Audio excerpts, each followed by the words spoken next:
民新攻略，祝福请就位。欢迎光临财富大楼，欢迎回家。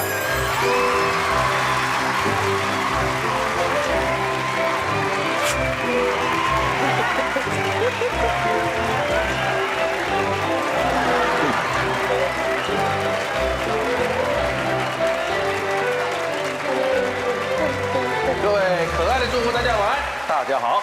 好，我是财富大楼管委会的主委曾木春，欢迎各位光临财富大楼。今天的财富大厅有新的住户来报道了，而且他听说是我们这个附近的里长。好了，你想要住得安心，只是门锁够不够牢，可能不够。更重要的可能是邻里之间有没有彼此互相照应。这个当大家愿意面多看一眼，多问一句，多帮一把，很多守望相助大概就是这样发生了。它就不是一句口号而已，而是守住社区安全最实在的力量。今天晚上呢，就让我们一起来解密，提升整个社区守护的关键机制。介绍今天第一位幸福俏丽人妻陈佳怡，你好。好，大家好，我是佳怡。第二位全台最年轻的里长郭书成，你好。为民喉舌的林真宇，你好。大家好，上好，大家好。歌名有21个字的歌手林夕子，还有志新学妹啊，你好，你好。白宫三宝爸 Ben， 大家好，我是阿 Ben 白金胜。功夫美国奶爸啊，班姐，功夫班姐。好，今天很像来宣传演唱会是吧？哎，是，那不如就从你先来好了。出道了26年首场的售票演唱会，在6月14号。哎呦，恭喜恭喜！然后在从来没有办过演唱会吗？是，从来没有办过演唱会。对，那因为其实从 BAD 离开之后，已经有大概20年没有好好的拿起麦克风唱歌给大家听了。那这一次有这个机会办了这个战声演唱会，6月14号，然后在台北的华山 Legacy。对，然后当天呢会演唱一些脍炙人口的歌曲，然后也会借由这些歌曲把大家带回到我喜欢唱歌的那个时候那个年代。来，祝演唱会爆满！谢谢大家，谢谢陈哥，赶快加场！谢谢。隔壁的林夕子好像是第一次光临财富大楼，没错，学长好。学妹好，学妹好。今天推出你的创作专辑，对，没错。我发行了我的全创作专辑《我披着世界转动》，然后就是从词到曲到编曲到制作，就一手包办这样子。慢着，通常都是我追着世界，或者我跟着世界转动。什么叫披着？披着就是有点像是你把它扛在肩膀上，你去承担它，然后呢，你观察这个世界，它发生很多小小的事情，就你不只是观察，你还会带着它走。我披着世界转动啊！林夕子加油！好，谢谢学长，谢谢大家。今天有一个最年轻的里长来这边宣传自己啊！哦，他的这个，你当时当里长，因为当里长好几次了，听说。哦，第二届了，第二届了18年。你第一次当选的时候多少几岁啊？25岁就当选了。大学毕业的时候。你没有别的事可以做了是吧？啊，确实没有别的事，因为没有想做别的事情，就想要选里长。那你当选里长跟家人辅选有没有关系？哎，完全没有关系，靠自己，靠自己。不是正二代哦，不是正二代。哇，哎呦，那很难。哎，你知道他后来又搞了一个什么？一个村里长的学院，他整个搞了一个学院，教大家怎么样选里长。选举是有方法的。哎呦，选举策略和选举分析。那你后来有多少人投那个到那个书院去？我们4年前就开始做这个计划，然后大概有100多人来参加我们的100多人课程，对。然后讲师就你一个人。讲师其实有我，还有其他的里长或者是一些政治上的前辈这样。你还找了其他里长联合办了一个补习班？哎，没错。教人家怎么当里长，不错，很厉害耶，超强的，敦亲睦邻啊。今天呢，我们就聊聊居家安全啊。好，马上请引最高层级主任秘书蔡尚华介绍一下今天的殿堂级大奖，请。各位尊贵的住户，这里当中我们有送给大家的礼物，包含了庆州宝鸡店组，还有极致鲜存锅具组，以及8.8公升的不锈钢气炸锅，还有10独立筒床垫，还有总统泳池别墅的住宿券。希望大家用你们智力换取财力，这个东风就是你。第一回合我们要开始喽，准备，起，主力。想要检测你的家里是否疑似有被偷装针孔摄影机，最有效的方法呢，是要把室内的灯调暗，还是开启你的手机热点？请什么？陈佳怡，快哦！最近刚好是一个新闻热度在，就是有关于针孔装设针孔的嘛。然后如何侦测它？对，如何侦测，就是你要怎么样有那样子的一个危机意识。我认为应该是把室内的灯调暗。因为如果把灯调暗的时候，也许它就会有一些需要去捕捉光源或者什么的，或者是有一些你可以去看看有没有一些小红点，怪怪小红点在发亮这样子。那也许可能那个是一个可疑的拍摄设备。有人一点点的那样，好像那个什么什么袖扣一样的一个好像胸章，一个小 mark， 可能1公分见方。就能就这种镜头，你看过没有？因为里面应该是会有记忆体。然后我记得以前我们在从事新闻业的时候，我们有时候会用针孔去做拍摄。陈佳怡，你做这个事情，居然我们会有一些调查报道的需求，这样子，所以可能会有一些针孔拍摄的话，它未必会有联网功能。当然，我不知道现在的这个科技是不是更进步了，所以我认为可能是把室内灯调暗。调暗，请你讲，掌声鼓励。现在这个有新闻说医美诊所偷装了针孔嘛，所以让大家人人自危哦。那要告诉大家呢，其实有一些简单的方式可以来侦测一下你所属的这个空间到底有没有针孔。包含呢，你可以呢打开你的手机的 WiFi， 如果看到有那种一大串数字是乱码的，也比较可能你在这附近有一些呢是有蓝牙设备的这样的一个针孔摄影机。同时呢，你也可以把窗帘都拉起来，然后灯关到全暗哦，然后用手电筒啊，或者是你的手机去照。如果呢它有这个闪烁的红点，或者是有一些小白点，也可能它就是这个镜头的一些反光。那这时候你也要特别注意了。那针孔呢，很容易会安装的位置啊，就包含了在电视架或者是面纸盒，然后甚至啊，有一些已经去的饭店哦，它是看起来像镜子哦，但它有可能是双面镜。所以呢，你可以用一个很简单的方式去测，就是你拿你的手指啊贴在那个镜子上。如果是一般的镜子的话，你会感觉那个镜子里头的手指头跟你的手指头中间是有一个明显的间隙的，有距离。对，但是如果呢，你是真的完全贴合没有距离的话呢，就要小心，这个镜子可能是双面镜。来，佳怡姐搞一个首开纪录。哎呦，7楼之3。好的，感谢。开枪，棒棒，1万。只有1/4超过1万。下一题。常见的社区巡逻箱，它设置的真正用意是要吓唬可疑的人士，还是缩短观看监视器的时间？请抢答。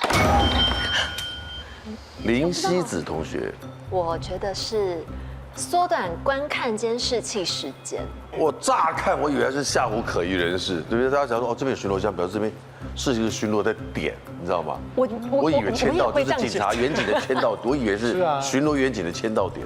那他们会巡逻这里啊？但实际上，因为真的遇过他们在巡逻，然后真的在签，我就想，如果真的只是吓唬人的话，应该不会吧？我觉得它是有实际的功用，所以我觉得应该是有办法，真的是缩短观看监视器时间。缩短观看监视器的时间，请揭晓。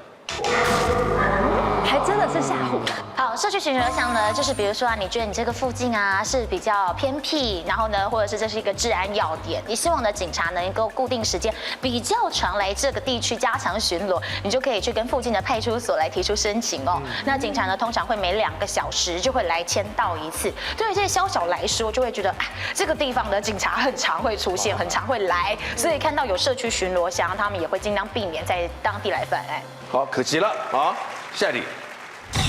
路口新变化，斑马线多出了3条白线，它是为了要协助视障者，还是要提升轮胎的抓地力？请讲。郭书成，我的好像也坏掉。你先告诉我那个斑马线多出那3条在哪里？斑马线就是斑马线这样子横的这样过去的时候，它旁边会有3条线在它旁边，就是垂直那个原本的斑马线的那个东西。然后有3条白线。对，它会有一个凸凸的，你走上去会有很明显的感受。哦，它是凸的、凸起的，对，有点高度的。哦，对，你会很明显。它不是个全平面的就对了。它不是，它是用借由油漆的方式让它有一个高度存在。OK， 有个高度，所以它的目的是，它是要为了让视障者他可以知道要从哪边过马路，因为你一般的那个斑马线它很平，你不会感受到走路的时候可以怎么过。对，视障者可以感觉到它的高度吗？还用脚啊？对，是有点导盲，用脚去摸啊。对，它有点是导盲这样的概念，但是它是真的让你踩的时候会有那种触感。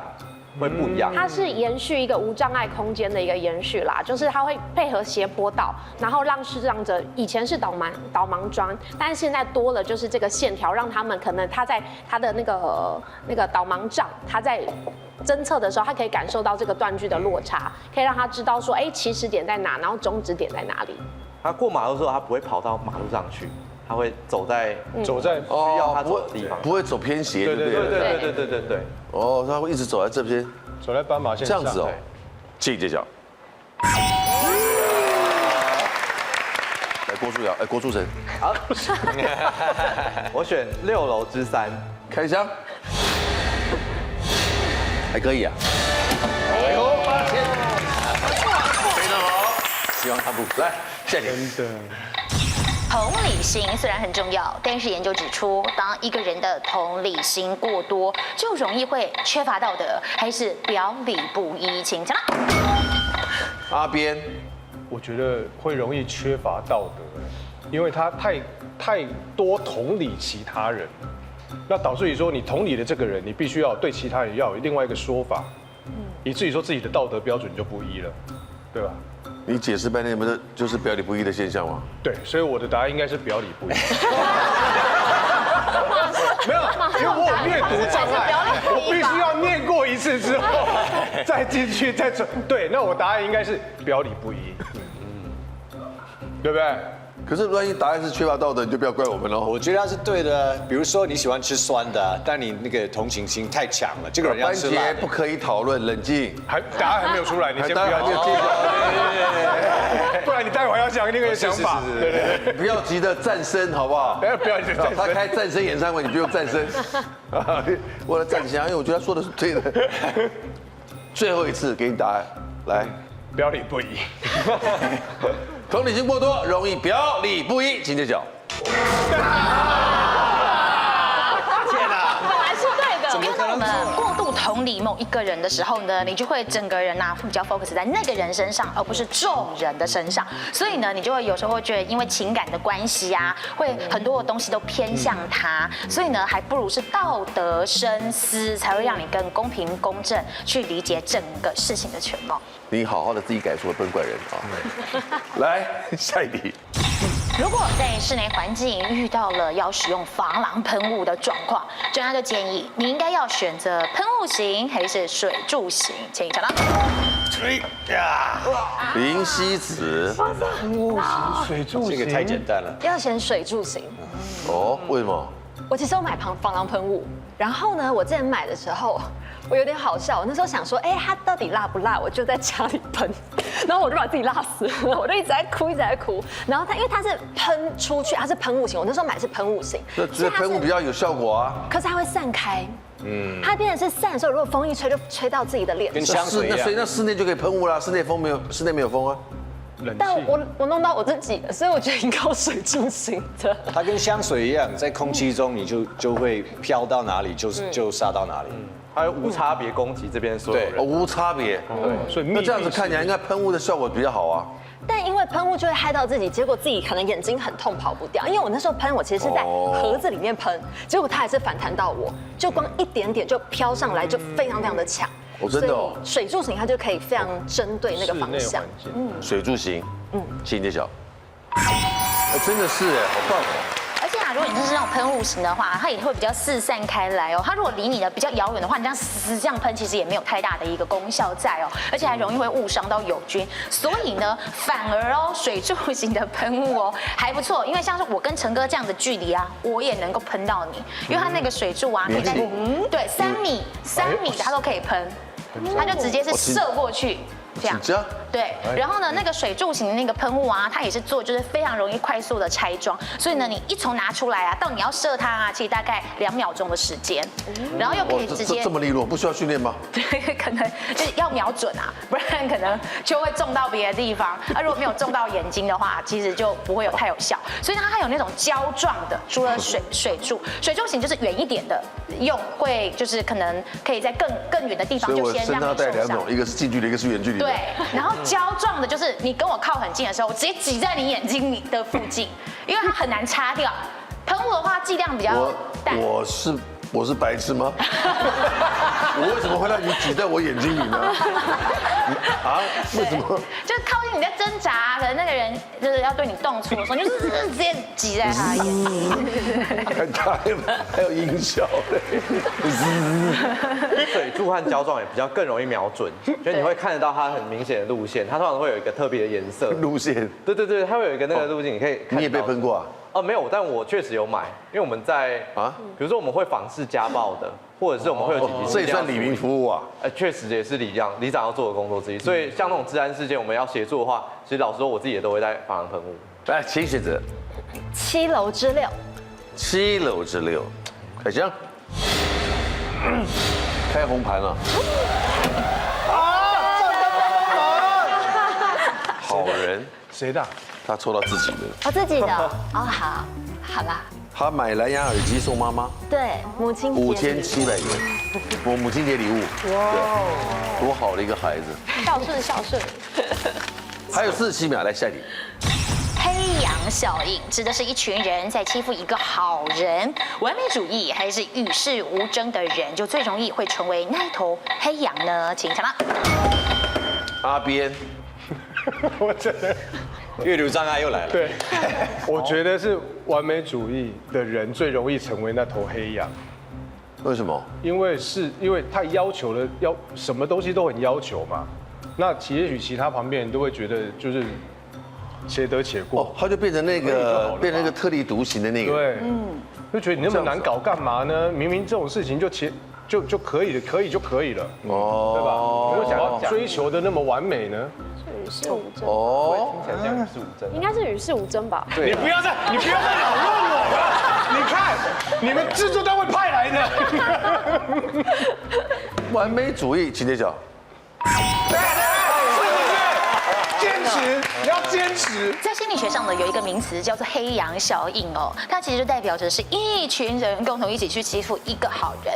那这个好人呢，他往往都是完美主义，而且他总是不知道我到底哪里做错了，为什么大家都要这样对我呢？所以它里面分成3群不一样的角色，就是黑羊只有一只，就是那个被大家欺负的人。那另外呢，一群就是屠夫，就是欺负他、讨厌他的那一群人。那还有一个角色叫做白羊，就是在旁边袖手旁观的人。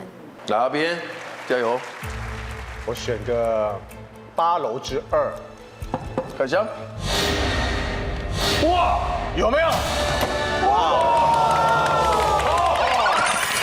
是 Not bad， 哪边 very good，very good。来下一题。想加入守望相助队，其实也有年龄限制哦。一般来说呢，要年满18岁才可以加入，还是超过65岁就不能参加了。请承认。阿边，应该是超过65岁就不能参加。阿边，你有观察到守望相助队吗？你有个观察到？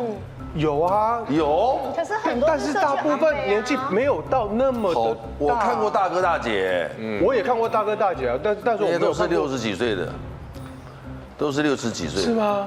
不是退休以后才有时间参加啊。可是，如果你65岁之后，你的行动也许就没有。现在是超高龄化社会哦。对啊，听起来是不是？你们是制作单位派来的？认为是他说的答案，超过65岁就不能参加的举手。哎呦，我陪你。哎呦，两个，睡，你有2票，天哪，3对3，这就刺激了。林真宇，你可是议员哦。里长说，里长的答案跟议员的答案不一样啊。林真宇会很尴尬，林真宇刺激。如果真的不一样，我就马上修。要上马上修，马上修。一局上课。可是因为我记得之前啊，包含到说什么民防啊、义警啊，他们是有上修年纪的哦。有上修吗？有上修年纪。本来是多少？本来好像也是65岁，但是义警民防那上修以后过了没呢？搞不好上修还没过啊。到70。哦，已经修过了吗？对，这法已经过了。有上修。超过65岁就不能参加，请揭晓。哎呀！好，因为呢，有一些地区会是以成年才能够加入，有一些地区呢也觉得说超过18岁，所以可能会是18或是20。但是我们不得不说啊，目前呢大家的平均余命都越来越长，而且很多人呢过了65岁看起来身体还是非常的勇健，所以呢就不是以65岁来作为一个年龄的限制，而是超过70岁以后，我们才会觉得说可能就比较不适合一起来参加守望相助队。好，下一题。全新赛事带你一起长知识，用你的智慧解锁财富大楼，按赞、订阅、开启小铃铛，全新攻略，快点来订阅。